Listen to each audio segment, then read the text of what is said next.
Uh, Eric, I have hosting capabilities. Just want to make sure before I try to share. I think I do, right? I'm actually going to start, I think, with member benefits, if that's all right, if nobody objects. You do now. Sorry about that, Michael. Okay, thanks. Just give me 1 second here. Sure. So, hello again, everyone, and welcome to the second session of the program development training.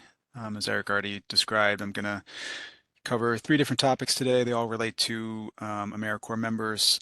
For those of you who've had programs, a lot of this is going to be review, but I think it's good to just uh, think about these topics again, even if you're already familiar with them, just to be kind of rethinking about your strategies and your policies, and maybe identifying where you might have some gaps and how you could potentially enhance the member experience. So let's start with member benefits, if I can find this.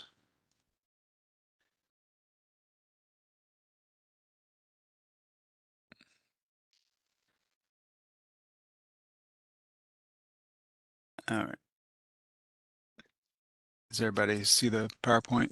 Loud and Good. clear, Michael. Okay. Yeah, And just commission staff, I can't see the chat, so if anybody sees a I'll watch question, it. feel free to break in. And for all the attendees, feel free to break in either in the chat, or if you have a question or a comment, feel free to take yourself off mute and jump in. Um, so let's talk about member benefits to start. Why is it important for you to know member benefits? Because this needs to be communicated to the people who will potentially serve in your programs. Eric covered recruitment last week. And I believe he said, without members, we don't have programs. So it's really important to recruit individuals who will serve in AmeriCorps. And a big part of being able to do that is to communicate to them what the incentives are for the program. I think, maybe occasionally you'll get someone who is completely selfless and just wants to give back and wants to join your program. But I think for the most part, people want to give back, but they also want something out of their service, some way that it benefits them. So I'm going to talk a little bit about intangible benefits and tangible benefits. We'll kind of dig into like the regs around the more tangible benefits, and those are listed here. And we've discussed a lot of these already: living allowance, healthcare and childcare coverage, public assistance, the Siegel Education Award, the member assistance program, also the member emergency fund, which is new this year. So we'll talk a little bit about that.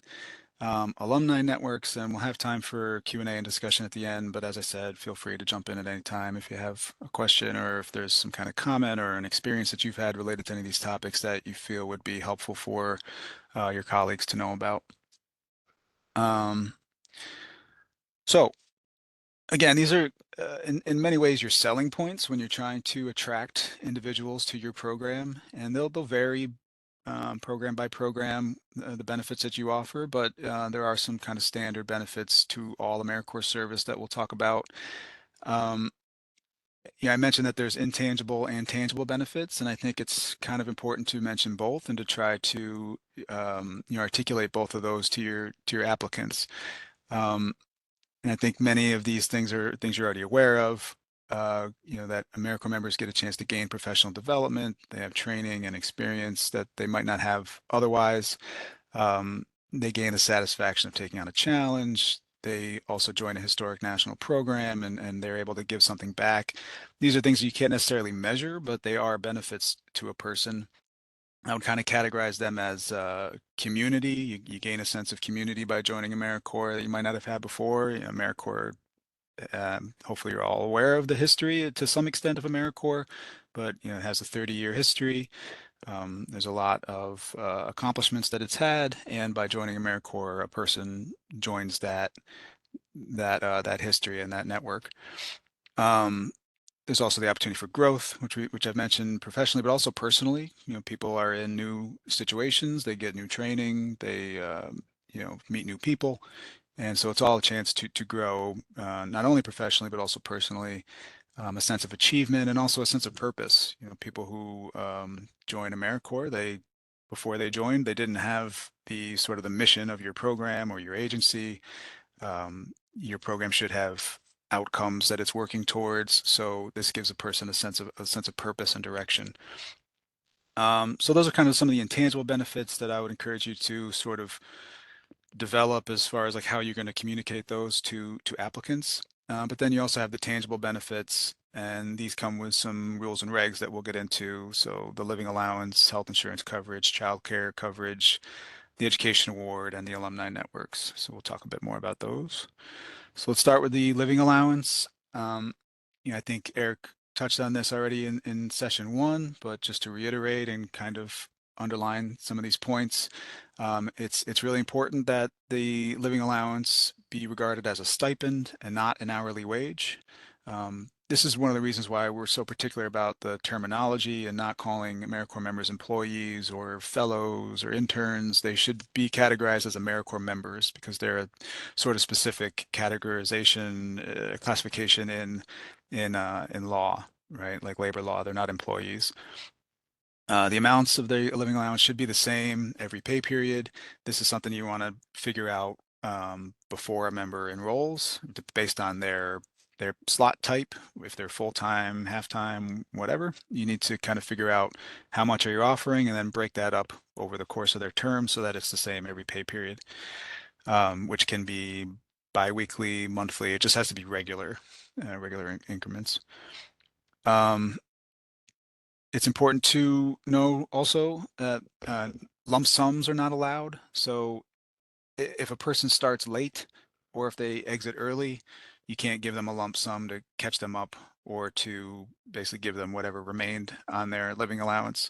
So just as an example, if someone signs up for a term that's and their living allowance is say $10,000 just for a round number, if they come into the term halfway through, you can't just give them a $5,000 check and then pay them out the rest of the 5,000.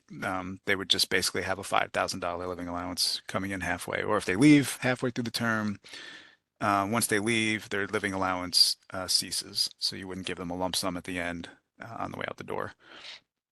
The living allowance is taxable.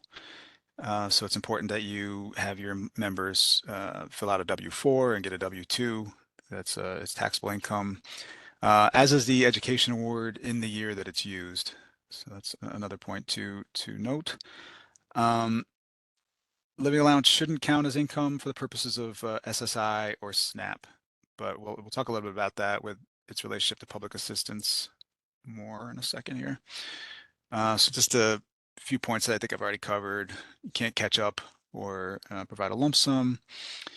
The second point here, this is more of a recommendation from the commission that AmeriCorps program should establish a minimum number of service hours per pay period for members to receive a payment. The rules and the regs are that that's not a requirement. If you don't have an established minimum number of service hours per pay period, then a member should receive their payment even if they serve 0 hours in a pay period. But you as a program can stipulate that members serve a minimum in order to get paid, just as an incentive for them to get service hours each pay period so that they're not lapsing and maybe, not getting any hours or just getting 1 or 2 hours in a pay period. My recommendation would be to make that number relatively low, though. You don't want to make it sort of a barrier or make it prohibitive for your members to get paid. It's just a little incentive like, hey, you can't not serve at all. You got to do something each pay period. Uh, yeah, organizations are not required to provide part-time AmeriCorps members a living allowance. And we'll go over the 2024 chart in a second on the next slide. We would certainly recommend that all members get a living allowance, but only full-time members are required to receive a living allowance. And again, this the same point about members not being employees, which again, it affects other benefits that they might be entitled to, whereas an employee would be entitled to unemployment benefits. AmeriCorps members are not. So it's important to note that as well. So these are the minimum and maximum living allowance amounts for program year 2024, the upcoming program year. I don't know how good people are at math, but if you take a look at those numbers, I think there's a sort of misconception about the AmeriCorps living allowance, and every year, and for the past several years, there's been a push to have the maximum living allowance increased. But if you do that math, all of these living allowance amounts are over $20 an hour. The issue is, it'll get a little technical. I'll try not to get too into the weeds here, but the issue is that although you can pay a member up to that amount in the right column, you can't use only federal money to do that in most cases because there's a max cost per MSY. So for the number of MSY that you apply for 2024, I believe it's 27,000. So you can't request more than $27,000 per MSY. So you have to find that remaining money to get up to the maximum living allowance in your matching funds or local funds. So that's where the challenge lies. So technically, like members can earn, over $20 an hour for their position, which is I think attractive. But the issue becomes like, where are you going to make up the rest of that money to get to the maximum? If you're only going to use federal money, you won't be able to get to the maximums because you're capped at 27,000 per MSY. And we can talk more about that during the discussion if people have questions about that, but just want to kind of point out that little nuance. So healthcare coverage, this came up in our monthly call yesterday, but it must be offered to full-time members. Members are allowed to decline coverage. If that happens, then it may be a situation where you want to possibly adjust your budget because you've budgeted for healthcare costs for your members, but if half of your core declines the coverage, then you could potentially move that money that you budgeted for healthcare to another line. That's something we can assist you with. But it must be offered at least and made available to full-time members and also to full-time members who lose coverage during a program year. If a member declines, then you'll want to maintain some kind of document noting that they've declined the coverage. So we don't have a template for that necessarily, but if you want to develop one at your agency and run it by us, it just has to be something that says, I member name, decline healthcare, and maybe you have a copy of their health insurance card or something that documents that they already have coverage. Less than full-time members serving in a full-time capacity are also eligible for healthcare benefits, but AmeriCorps will not cover healthcare costs for dependent coverage. And there's a link in this slide, which Eric will provide after for the core network, which provides compliant health insurance for AmeriCorps members. So that's a potential option if you're looking for someone to provide the health insurance for your members. Child care coverage is available to income eligible full-time members who are parents or legal guardians of dependents under 13 years of age. So some stipulations there. So it's important to note that it's not for everyone. It's income eligible full-time members. This isn't something that is administered by our agency or AmeriCorps. It's handled through an outside contractor. The link there is at the bottom, AmeriCorps Child Care Program. You'd go there and basically work with them. So you'd want to refer any members who are interested in child care coverage to that site and work with them to see if they're eligible and can receive coverage. So public assistance, I mentioned this a little earlier. Some public assistance benefits may be affected when serving in AmeriCorps. Housing subsidies and SNAP benefits should not be impacted, but what our guidance is just before you enroll a member, an applicant should discuss with their caseworker or whatever agency is issuing their assistance what the impact would be of joining AmeriCorps. We would also recommend that your agencies develop a relationship with local departments of social services. It's on this point, it's allowable for members to waive part or all of their living allowance. This is probably the only situation where a person would want to do that if they think that receiving a living allowance will reduce their benefits or impact them in some other way. They are allowed to waive part or all of their living allowance. You may want to let them know, though, that again, it depends on the program and on what the assistance is, but just by having that living allowance being available, sometimes that impacts people's ability to receive benefits. So this should all be communicated to people when they're interviewing and when they're discussing potentially joining your program.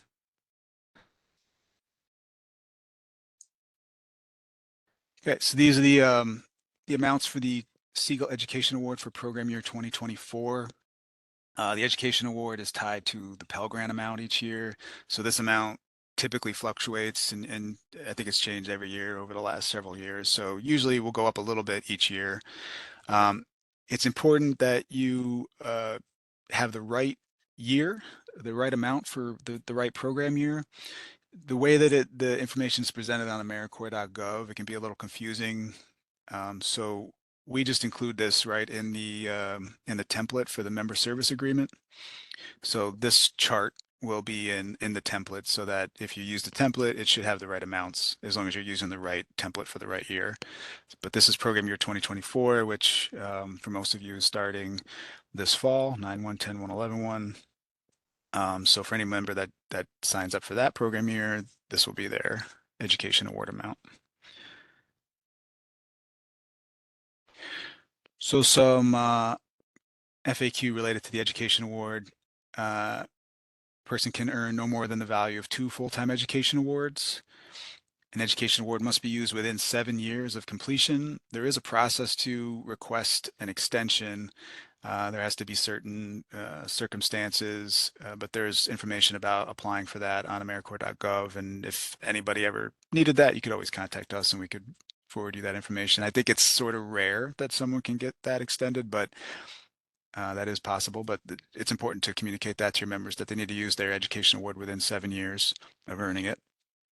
The education award pays for student loans, qualified student loans, or all or part of the cost of attending a qualified institution of higher education. That's most primary schools are gonna qualify, but you'll want to work with that school. The member will. They'll handle that through their My AmeriCorps portal, which I think is mentioned here. Michael, you had a question. Is the education award taxable? And the answer is yes, in the year that they use it.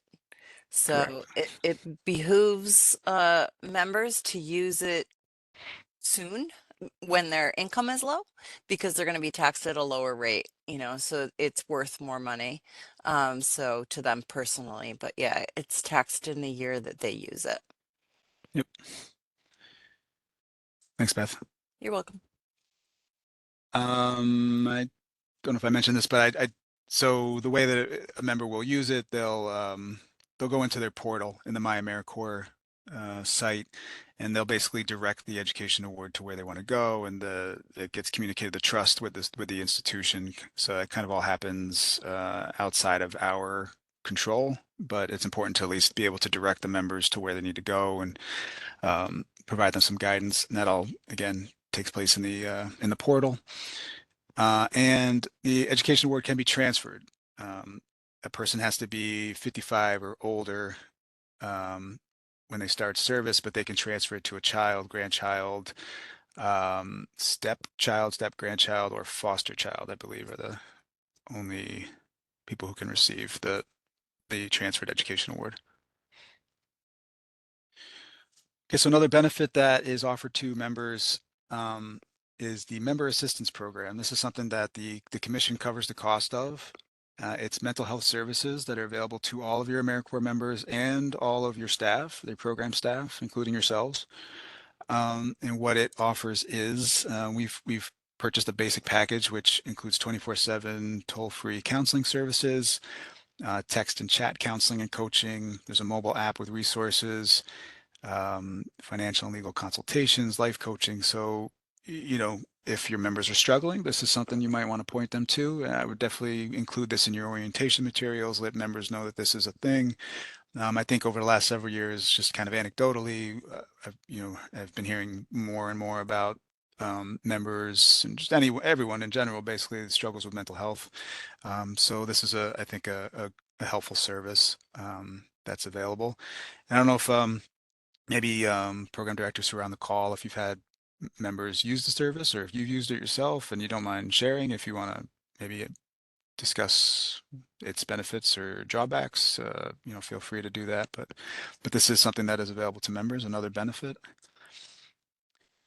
And I mentioned that, yeah, somebody. Yeah, Michael, sorry. It's available to members and staff and their families, I believe, right? Is that right? Yeah, Okay. I think It was so. members and staff. I Pretty didn't know. sure. Okay. Yep. Even better. Definitely families as well. Yeah. And you have another question too. So it says, can you provide a link for members to view their education award? So I don't know, Brandon, if you want to come off mute and ask, because I'm not sure that I understand your question. It may be that so members can see it when they enroll in the AmeriCorps portal. They'll have access to their education award and be able to see it as they use it, because they may use part of it for one semester and part of it for another semester, or so I'm not sure if I understand your question. That Sorry, yeah, that kind of explained it. It was just needing the link so they would be able to know where to look for it. Oh yeah, so it's the same system that they, well, at least for now, because there are some upgrades that are happening in Washington, but it's the same system when they enroll in AmeriCorps and become an AmeriCorps member. That is the same system that then they'll use to access their education award when they're finished with AmeriCorps, when they've completed their term, when they have the access to the Ed Award. So I just to piggyback on the link to the education award that Brandon asked, I just put a link to the AmeriCorps website. If you scroll down, it gives you a lot of the background information about taxability and all that. And there is a link to the AmeriCorps portal that Beth just described on that page. You have to scroll down. Thanks, guys. Yeah, the URL is myamericorps.gov. Okay, so let's talk a little bit about the Member Emergency Fund, and I may rely on my colleagues to chime in here also, because this is new this year, something that we discussed at past conferences, and it was something that was decided was a good benefit to members. And so this year it is actually happening. So this is a collaborative program between the Commission and ASK, America's Service Commissions, and it provides cash assistance of up to $500 for eligible AmeriCorps New York members. It's designated or designed to assist AmeriCorps New York members with emergency financial needs in the 2024 year program year, and to mitigate threats against a member completing their service term or not completing their service term. So ASK basically is going to administer this fund, as I understand it, and the way that it'll work is that members would just apply directly at that website that I've provided on the slide, ameriaidnewyork.org. There's I think a brief questionnaire that they would fill out and submit. And I don't know, Beth, do you want to provide any more details? But that's Yeah, essentially sure. I the mean, program. so we wanted it to be like a low bar to access. So members are really not going to have to provide much in the way of, so I think there's four emergencies that are defined. So there's transportation, housing, health, and other, I think are the four. And um, there's really not any paperwork. They just need to describe their emergency. If it's in the first three categories, in the other, they may need to provide more detail. We are not administering it ourselves. We have this third party vendor who is working with a lot of other states and also works with colleges and universities.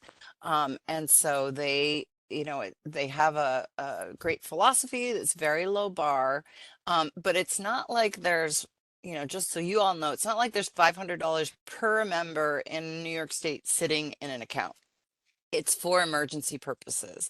And so the research that we've done shows that, there's a percentage of members who have something come up, related to needing to go to a funeral, or, something happens with their housing, they lose a roommate or something like that. And um, that we don't want them to have to leave their term of service because of this emergency.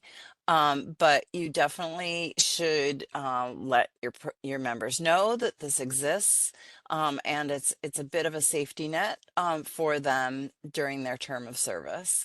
So Happy to answer any questions. We have not used it yet. It just went live, I think, August 1st. We're, it's kind of a trial year for us to see what the usage is. But we did have some funds and no, the funds are not taxable because they are under $600. And so that's why we capped it at 500 so that they didn't have to have tax implications. This is a totally separate, I'm looking at the questions in the let me see. Let me just go one by one here so that it's brand new and we figured it would bring up a lot of things. So they are considered taxable. Yes, $500. Oh, Megan answered. You're welcome.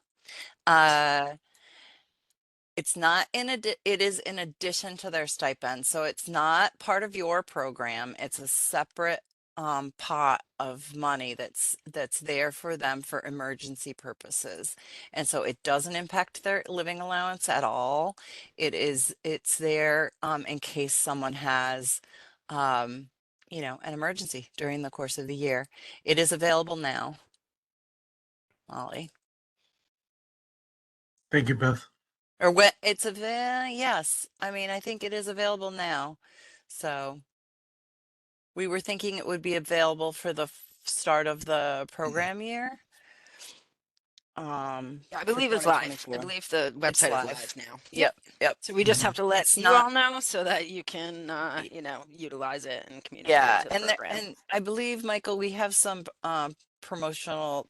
I think that website is going to take you to it's a whole web page that you'll see with detailed information. It's not just for full-time members. Included the link to the website at 1048, further up in the Okay. chat. Yep. Yeah, we're very excited about it. So for those of you who were at last year, was it last year's program director training or maybe the year prior? I think it was actually 2 years ago. Yeah. 2022, we had a brainstorming session and you know, we had heard that other states were doing things like this, and there was a little pilot program. I think there were 4 states, and I had attended a session where they talked about it. And so then we brought it all to our training, and everyone seemed to agree, which it's not surprising that everyone would agree that this is a great idea. But it took us a while to get it up and ready, and so now it's ready. I saw in the chat someone said that the link wasn't working. I just tried it and it looks like it is working for me.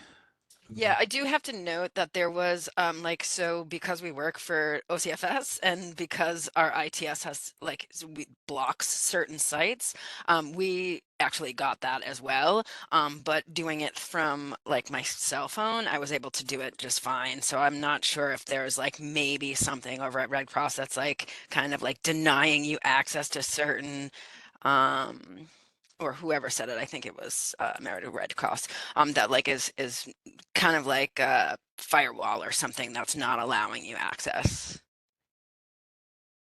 So I think, yeah, when you have members that have an issue, yeah, we're happy to be able to help support them with this. Thanks, guys. Any other questions about this for now? Like we said, this is new, so there might be some kinks to work out, but I think it's an exciting opportunity and a great benefit for members. And just a quick reminder, I think there's talks about whether it's available now. The site is live, but this is for your 2024 program year. So most of your program year 2024 hasn't started yet. It'll be 9/1, 10/1, 11/1, depending on the start of your term. So if there's no more questions about that, we'll move on to the alumni networks that I mentioned earlier. Again, important to communicate this to your members and to let them know that it's another benefit of their service that there is a large network of former AmeriCorps members. Over 1 million people have served in AmeriCorps over 30 years.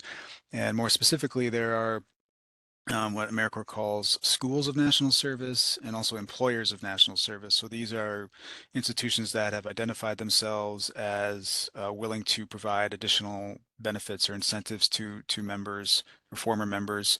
The schools of national service might do things like tuition matching for the education award, provide other scholarships, different priority points for admission. I know SUNY recently waived the application fee for, I think, up to a certain number. I'm forgetting the number of applications. I want to say 7, possibly, but you can apply to several SUNY schools and have the application fee waived if you're a former AmeriCorps member. So things like that. And there's a whole list of these schools and what they offer on AmeriCorps.gov. And I'm pretty sure, yeah, there's the link there, which we'll share, but it's available on AmeriCorps.gov if you search on there. A few other things that are included: expenses for books, 1-year enrollment deferments, academic credit for AmeriCorps experience. So this is a network that is growing, and I know that Chancellor King has last year said that he'd like all SUNY schools to be a part of schools of national service. The exact numbers are kind of failing me right now, but I want to say there's something like maybe 15 of the 64 schools. There's a portion of the SUNY schools that are already schools of national service, and he had expressed interest in expanding that to all SUNY schools. So this is a network that will hopefully grow and continue to grow. But again, if you have members that are interested in continuing their education, this is something that you may want to educate them on, because they get their education award, and then they could potentially enhance that by taking advantage of some of these other benefits that are offered. I haven't looked at the list directly recently, but I do just want to say, like, different schools offer different things. And so some will, waive the application fee. Others actually have a tuition reduction. Some will waive housing costs or whatever. So it could be, so you have to actually look at the list, or your members have to look at the list and see what those benefits are. They're specific to each school. Mm-hmm. And it's a national list also. So even though someone earns their education award by serving in New York, if they wanted to go to school in another state, that's also an option. So it's again, another benefit. And then, as I mentioned, there's also employers of national service.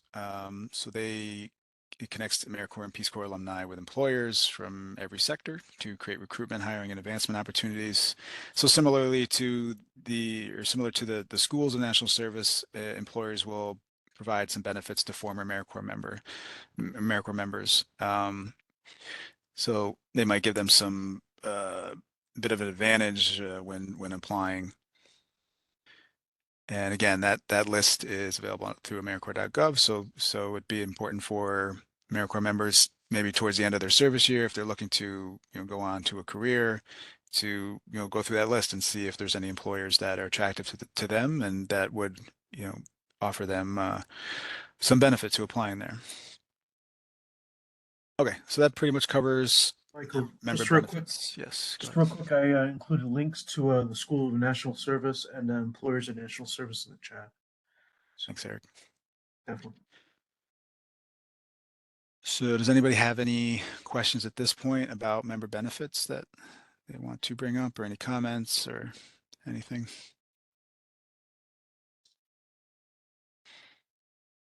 Feel free to enter it in the chat or jump in. Let me ask everyone, is anyone interested in a break, or should we forge forward? What's the consensus? I'll defer to the group. I'm ready to go. Whoever wants to continue. I'd be ready to go, but is there anyone who thinks we should take a break? Going once? Move forward. I'm seeing keep going. Onward. I think I did see a question fly by there. What is the difference between a regular member and the Vista? Ooh, that's a good question. Yeah, good question. So there are 2 separate AmeriCorps programs. You all on this call, AmeriCorps New York is considered AmeriCorps State and National. So that's one sort of program design. That to put it in like the most basic terms, AmeriCorps State and National is a community service programming that puts members into direct service. So they go out and they do direct service through your agencies in their communities within one of the focus areas. VISTA stands for Volunteers in Service to America. That's more of a program where the members do capacity building at your agency. So rather than going out into the community and cleaning up a garden or doing that kind of direct service work, they're probably in your agency, trying to enhance the capacity of your agency through various, program designs or, activities that you've identified when you apply. So everything we're talking about here is AmeriCorps State and National and not AmeriCorps Vista. So it is an important distinction that there's kind of different branches of AmeriCorps. Vista is one, AmeriCorps Seniors, RSVP. These are all AmeriCorps programs, but AmeriCorps State and National is the program model that we operate under here. Excellent. I brought that up. I made that distinction during the Welcome to America, New York presentation. So, any other questions? I do see another questions related to public assistance. Yeah, unfortunately there aren't really a lot of hard and fast rules, and it is frustrating. It's frustrating for us too, because I'd rather be able to give you just clear guidance, like this is the way it will impact your member. But there's so much variation, and we've never gotten specific guidance from the only guidance that we've gotten are the ones that we were able to provide. So like SNAP, SSI, unemployment. We know exactly how the living allowance affects those, but there are other programs that we just don't have clear answers on. So that's why we would recommend that the individual, work with their caseworker, work with whoever provides their benefits. Tell them I'm considering joining AmeriCorps. I receive a living allowance.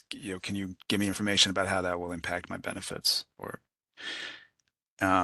it is something that we are, I'll just say we're efforting. I mean, I would like us to try to get more clear guidance, and we pursue that. This is something that kind of comes up every program year.